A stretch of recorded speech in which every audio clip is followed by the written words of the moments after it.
नमस्कार दोस्तों, मैं अनूप कुमार श्रीवास्तव आपका स्वागत करता हूं सब कुछ पढ़ो चैनल पे। तो चलिए सब कुछ पढ़ो चैनल पे हम आज क्लास स्टार्ट करेंगे।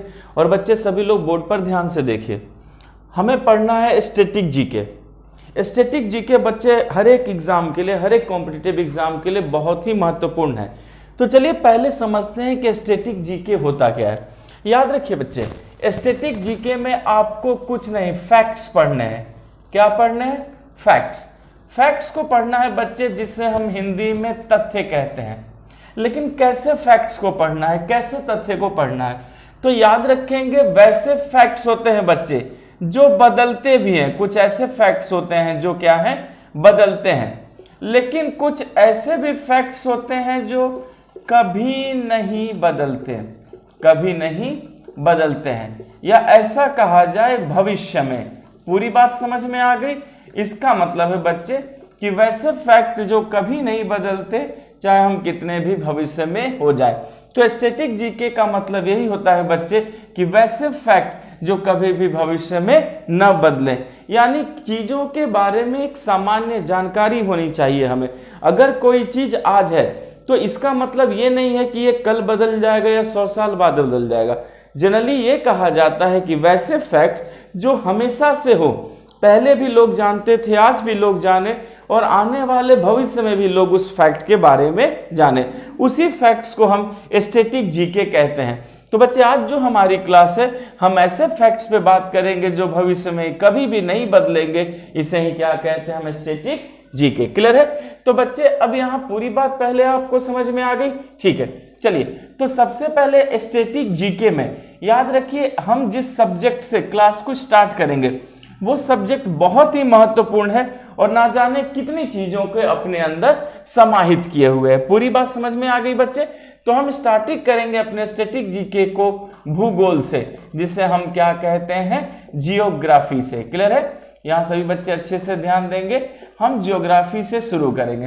तो जियोग्राफी में बच्चे दो तरीके से पढ़ना होता है। एक हो जाता है भारत के बारे में पढ़ना, इंडिया के बारे में, और दूसरा हो जाता है विश्व के बारे में पढ़ना। क्लियर है?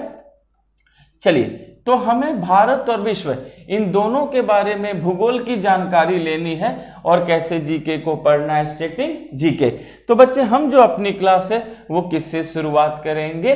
भारत से शुरुआत करेंगे, क्योंकि भारत का सेगमेंट कहीं ना कहीं विश्व के सेगमेंट से ज्यादा महत्वपूर्ण हो जाता है स्टैटिक जीके के लिए। क्लियर है? तो चलिए बच्चे यहाँ सभी लोग क्लियर कीजिए, हम अपनी क्लास किससे शुरू करेंगे? भारत से। पूरी बात समझ में आ गई? तो ठीक है बच्चे, अगर हम भारत से अपने स्टैटिक जीके की क्लास को शुरू करेंगे तो मैं हेडिंग क्या दे रहा हूं? भारत का भूगोल। यहां सभी बच्चे केयर कीजिएगा, क्या हमें पढ़ना है? भारत का भूगोल। ओके बच्चे, तो चलिए सबसे पहले शुरू करते हैं। और याद रखिए, स्टैटिक जीके सामान्य बातों की ओर आपका ध्यान खींचता है। तो हम वैसे सारे सामान्य बातों को कवर करेंगे ताकि एक एक प्रश्न आपके क्लास नोट से रहे, आपके क्लास नोट से बाहर नहीं जाए। पूरी बात समझ में आ गई बच्चे? इस चैनल पर आपके लिए पूरी मेहनत की जाएगी, आपको कहीं जाने की जरूरत नहीं है, बस जैसे बोल रहा हूं आप बस वैसे वैसे चलते रहें। तो बच्चे चलिए सबसे पहले याद रखना है कि सबसे पहले मैं आपको जो जो बोलूंगा उससे अच्छे से याद रखिएगा। ठीक है? भारत जो है बच्चे दक्षिण एशिया में, यहां देखिए पहला फैक्ट यह है बच्चे कि भारत दक्षिण एशिया में केंद्रीय स्थिति रखता है। पूरी बात समझ में आ गई? इसका मतलब है कि देखिए हम सभी लोग जानते हैं कि जो भारत नाम का देश है वो है कहां? एशिया में। लेकिन यहां हमने इस बात को बखूबी सीखा कि भारत जो है दक्षिण एशिया में अपनी केंद्रीय स्थिति रखता है। क्लियर है? अच्छा, फिर याद रखना है कि भारत में अलग अलग जाति, धर्म, भाषा बोलने वाले लोग हैं। इसीलिए बच्चे भारत को विविधता में एकता का देश भी कहते हैं। भारत विविधता में एकता का देश है, विविधता में एकता का देश है। यह भी आपको पूरी बात समझ में आ गई? तो याद रखेंगे बच्चे कि जो भारत है वो क्या है? विविधता में एकता का देश। स्पष्ट है?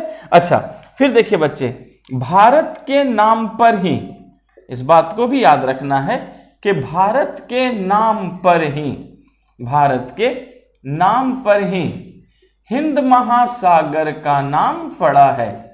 हिंद महासागर का नाम पड़ा है। पूरी बात समझ में आ गई?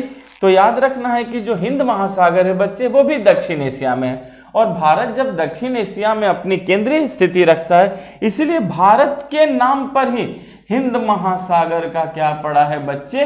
नाम पड़ा है। यहां तक आपको समझ में आई?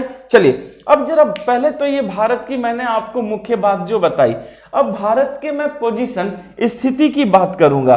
तो सबसे पहले याद रखना है कि बच्चे जो भारत है, क्लियर है, भारत जो है बच्चे अक्षांश की दृष्टि से, क्लियर है, अगर देखा जाए भारत अक्षांश की दृष्टि से उत्तरी गोलार्ध में स्थित है। सभी बच्चे इस बात को याद रखिएगा कि अक्षांश की दृष्टि से भारत किस गोलार्ध में स्थित है?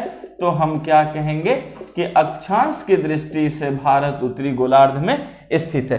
अब देखिए बच्चे कैसे, जैसे मान लीजिए ये देखिए, ये मैंने भारत का ऐसे एक रफ स्केच बना दिया, नक्शा बनाया।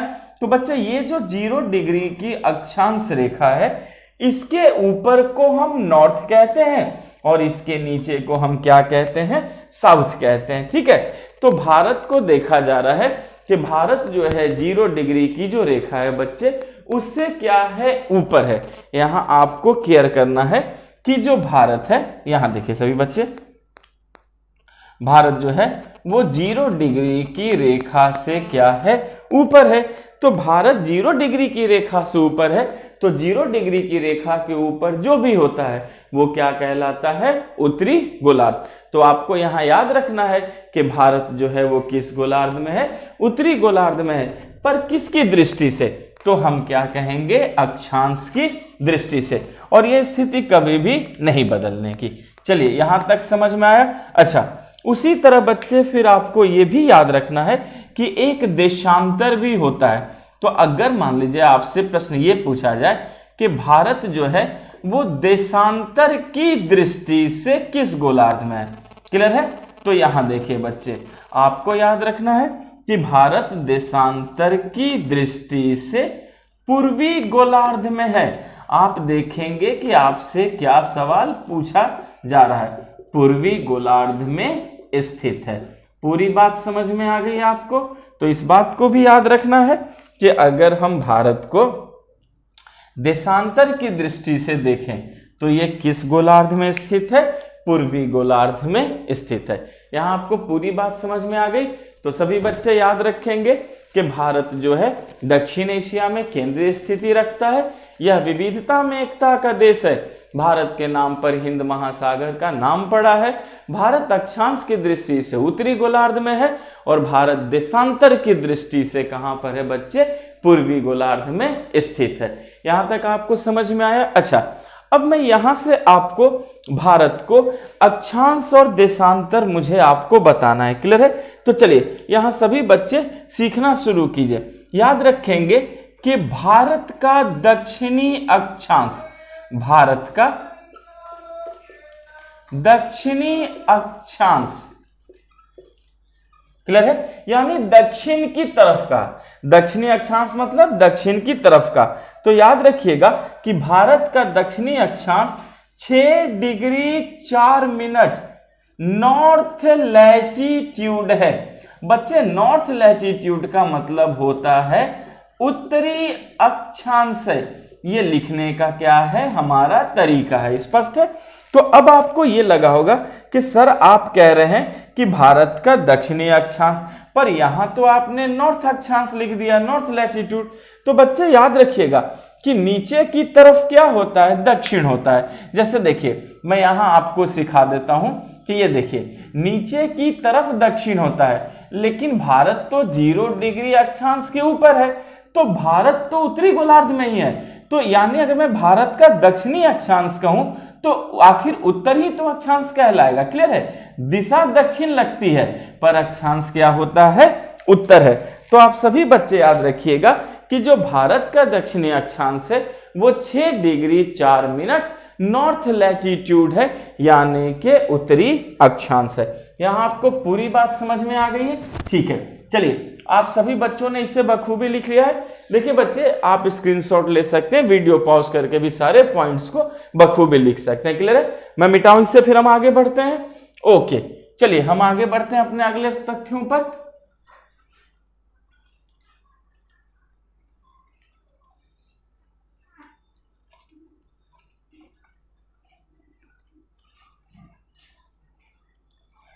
ठीक, अब यहां सभी बच्चे केयर कीजिएगा कि जो भारत का दक्षिणी अक्षांश है, स्पष्ट है? फिर से मैं यहां पर आता हूं। अब सभी लोग याद रखिए, अभी मैंने आपको भारत का दक्षिणी अक्षांश बता दिया है, तो अब सभी लोग याद रखिएगा कि जो भारत का दक्षिणी अक्षांश, क्लियर है, कितना है? 6 डिग्री 4 मिनट नॉर्थ लैटिट्यूड है, जो निकोबार के, जो निकोबार, बच्चे निकोबार द्वीप है, जो निकोबार के इंदिरा, जो निकोबार के इंदिरा पॉइंट या पिग्मेलियन पॉइंट से गुजरती है, या पिग्मेलियन पॉइंट से गुजरती है। पूरी बात समझ में आ गई?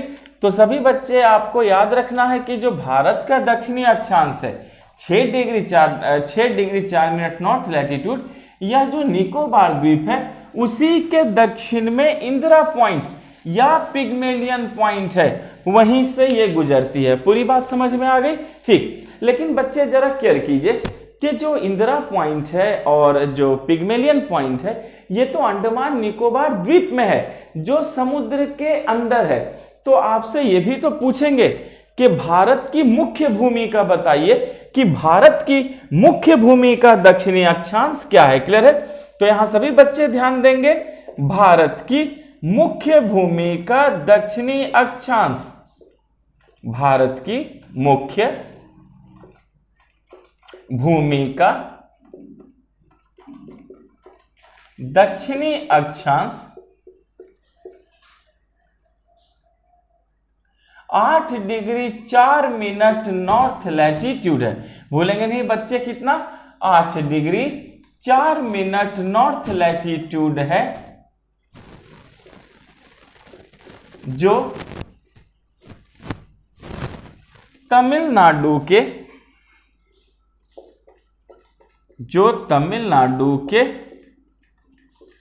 कन्याकुमारी, जो तमिलनाडु के कन्याकुमारी या केप कोमोरिन से गुजरती है, कन्याकुमारी या केप कोमोरिन से गुजरती है। समझ में आया बच्चे? तो याद रखना है कि भारत की मुख्य भूमि का जो दक्षिणी अक्षांश है वो कितना है?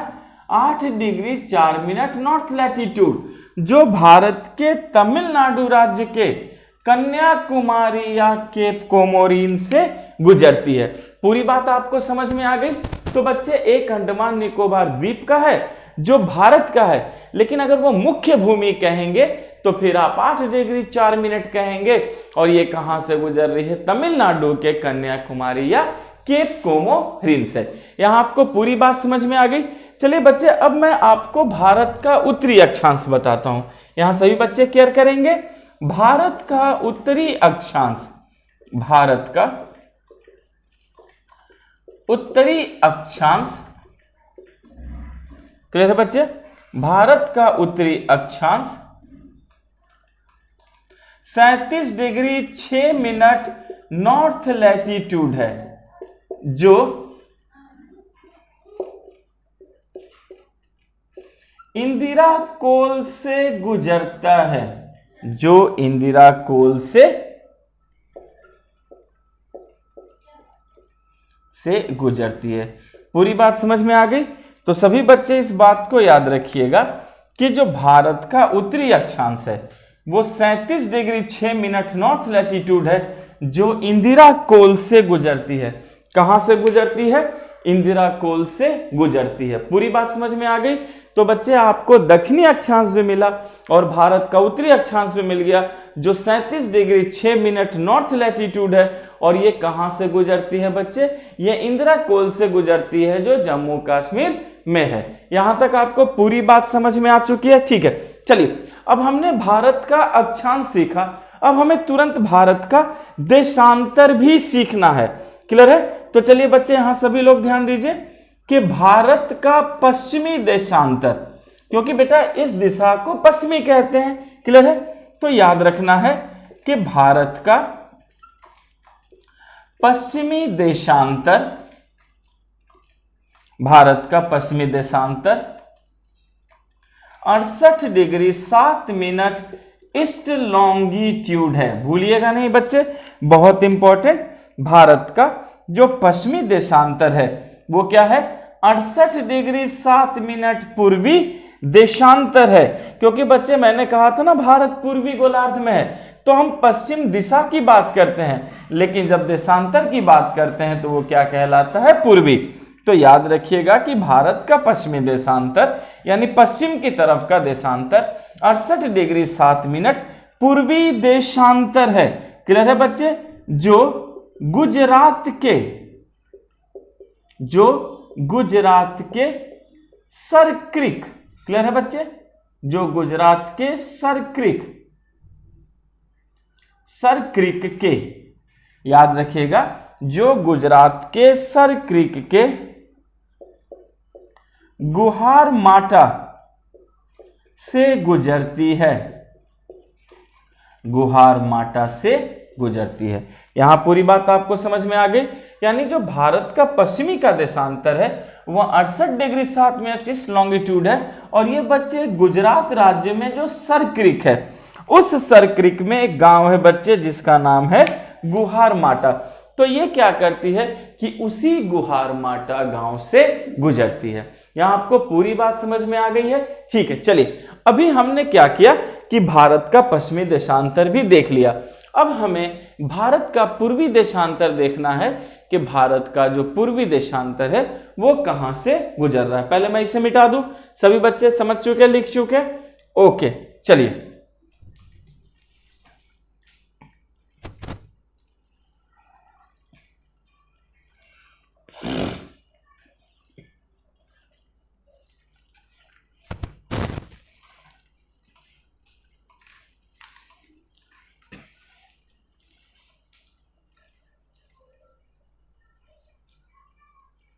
ना, यहां देखिए सभी बच्चे, भारत का अब आते हैं पूर्वी देशांतर। पता करते हैं कहां पर है? याद रखेंगे भारत का पूर्वी देशांतर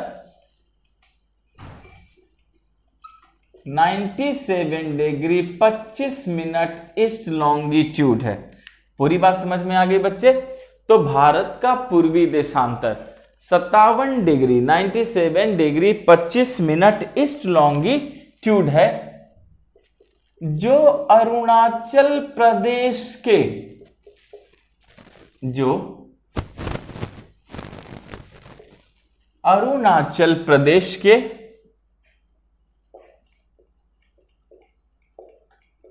वालांगू के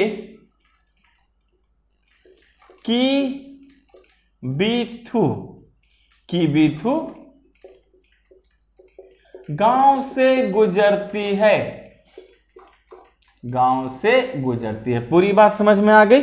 तो सभी बच्चे याद रखेंगे कि भारत का अगर पूर्वी देशांतर पूछा जाए तो आप कहेंगे 97 डिग्री 25 मिनट ईस्ट लॉन्गिट्यूड, जो अरुणाचल प्रदेश में वालांगू जो जगह है बच्चे उसके कीबीथू गांव से गुजरती है। किस गांव से गुजरती है? कीबीथू गांव से गुजरती है। यहां तक समझ में आया? चलिए अब देखिए, मैंने आपको सामान्य जानकारी के तहत भारत की पहले सारी पोजीशन बता दी कि किस अक्षांश में है, किस देशांतर में है। हमने सबसे पहले पूरे पोजीशंस की बात कर ली। क्लियर है? अब हम आगे बढ़ते हैं और भारत के दूरियों की बात करते हैं। स्पष्ट है? तो सभी बच्चे यहां देखिए, सारे पॉइंट्स को याद रखना है, बहुत इंपॉर्टेंट है। भारत की उत्तर से दक्षिण की दूरी, भारत की उत्तर से दक्षिण की जो दूरी है वो कितना है, 3214 किलोमीटर। क्लियर है बच्चे? ध्यान देंगे कि भारत की उत्तर से दक्षिण की अगर मैं दूरी की बात करूं, हम बोलेंगे 3214 किलोमीटर। उसी तरह बच्चे अगर आपसे ये पूछा जाए कि भारत की पूरब